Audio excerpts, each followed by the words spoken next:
The Young and the Restless spoilers. Welcome back to the channel, besties.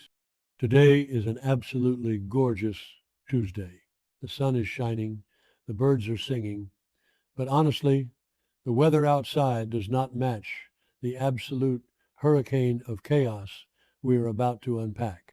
Grab your iced coffees, your emotional support water bottles, and maybe a whole box of tissues, because we are diving straight into the deep end of the drama today. You guys, I am deceased. Stop what you are doing immediately. I am literally shaking. Wait, we need to talk about this now. I am literally filming this while I'm running errands. I'm straight up standing in the middle of the Target candle aisle looking like an absolute maniac because I just had to jump on here and vent. I am hyperventilating right now. Send help. My soul has actually left my body. Like, I am personally offended and totally destroyed by what just happened on our screens. I was mid skincare when I watched this, and I genuinely smeared my charcoal mask all over my pristine white rug because I literally had to yeet my phone across the room. I cannot even, it's giving major, I cannot even energy, and we are spilling all the tea right now.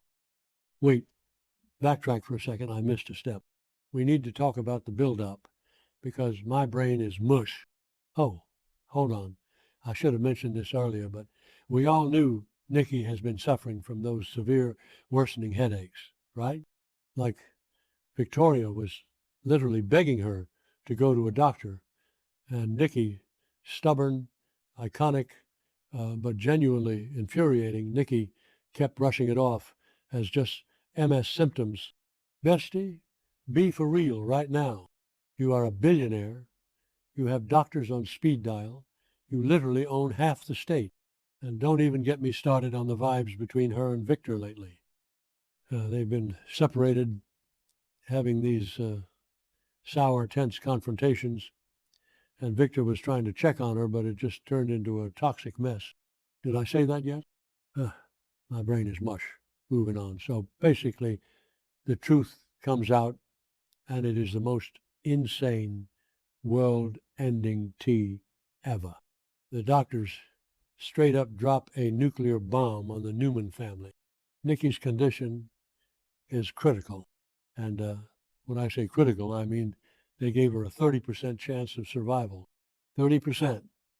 You guys, I am literally doing the math in my head and spiraling.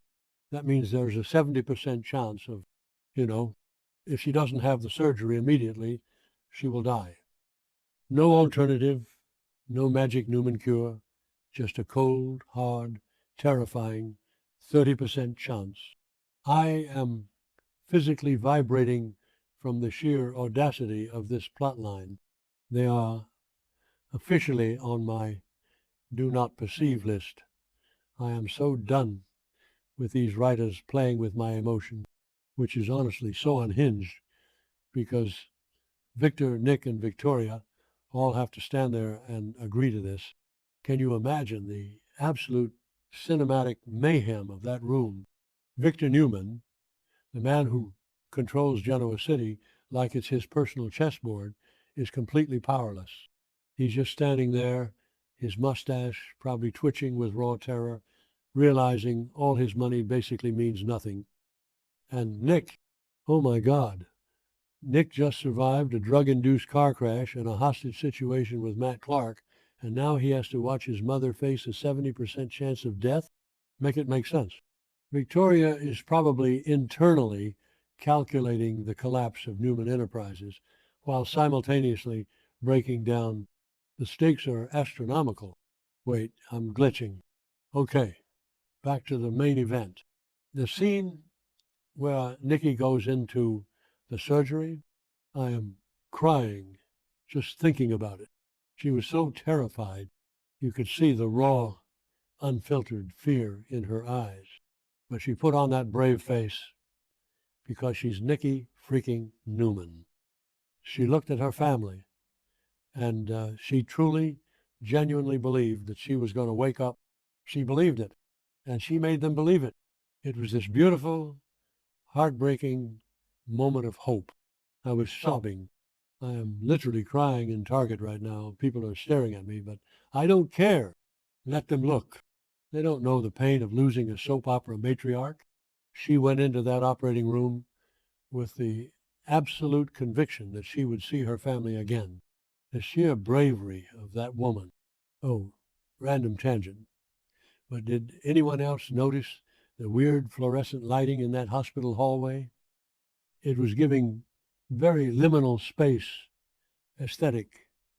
And there was this one monitor beeping in the background that was slightly offbeat, and it was driving me insane. But honestly, it just added to the absolute psychological torture of the scene. Like, who approved that sound design? It was straight up sinister. And Nikki's hospital gown, even in a hideous, faded blue print, she still looked like royalty. I swear, the aesthetic choices were just amplifying my anxiety. Anyway, snapping back to the main T, so the doors close, the surgery begins, and we are subjected to the most agonizing waiting room montage in the history of television. Victor is pacing. Nick is probably one bad thought away from relapsing, manifesting a total dumpster fire by the next update. Honestly, because how could he not? Victoria is clutching her coffee like a lifeline. The tension is straight up suffocating. I was biting my nails down to the cuticle. I genuinely thought I was going to have a panic attack right there on my couch. The clock is ticking. The hours are passing. And every single second feels like an eternity. And the doctor comes out. Besties, I need you to brace yourselves, because this is where my grip on reality completely slipped. The doctor's face says it all. The surgery failed.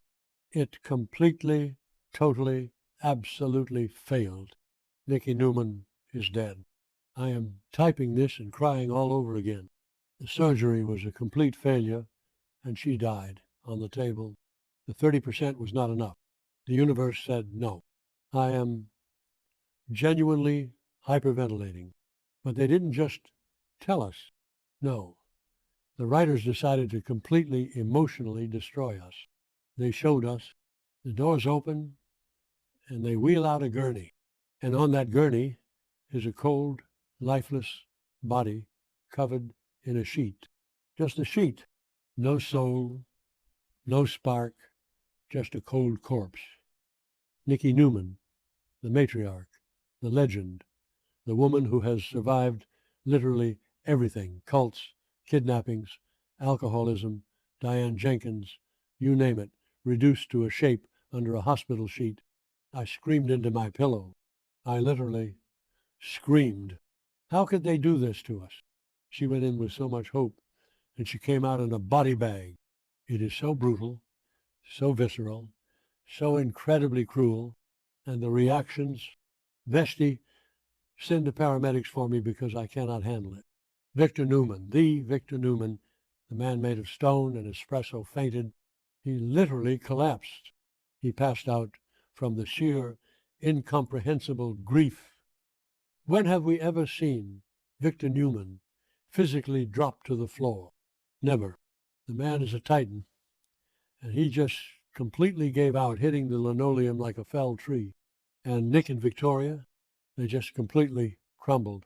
They lost their minds. They fell apart, fainting and screaming in absolute disbelief. Victoria dropped whatever she was holding, and it was like slow motion horror. Nick fell to his knees, and the sound he made, it was pure agony. The agony in that room was so thick you could cut it with a knife. It was a high-octane psychological masterpiece of pure devastation. I am calling it right now. The villain arcs are about to go nuclear. Victor is going to burn the entire world to the ground. He is going to blame the doctors. He's going to blame himself. He's going to blame Jack Abbott just because Jack is breathing. The Newman family is completely shattered. Nick is going to spiral so hard into his addiction, like he just survived Matt Clark and fentanyl, and now his mom is dead. He is going to lose it. And Victoria is going to turn into an ice queen tyrant to cope with the pain, manifesting a total dumpster fire by the next update. I am so unwell. This specific betrayal personally attacked my soul.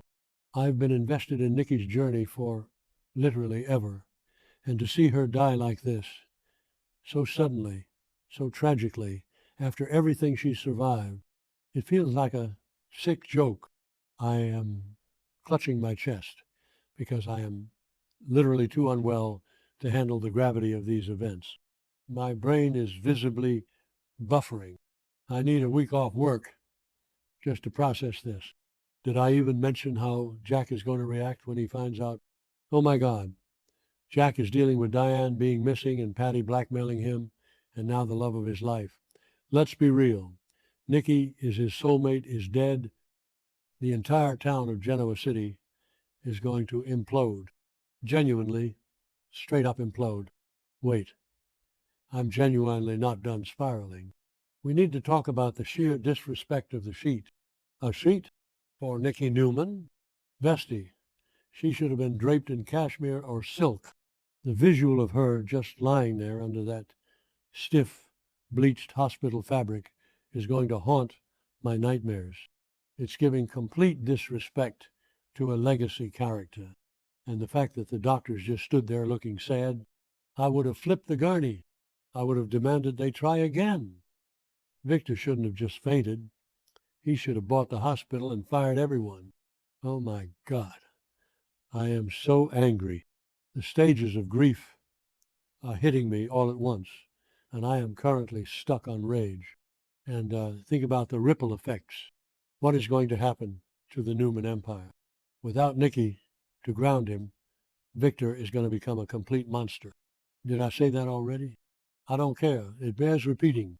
He is going to unleash hell on everyone. And Nick, oh, sweet, traumatized Nick. He was already so fragile, trying to cure Matt Clark's amnesia just so he could punch him with a clear conscience.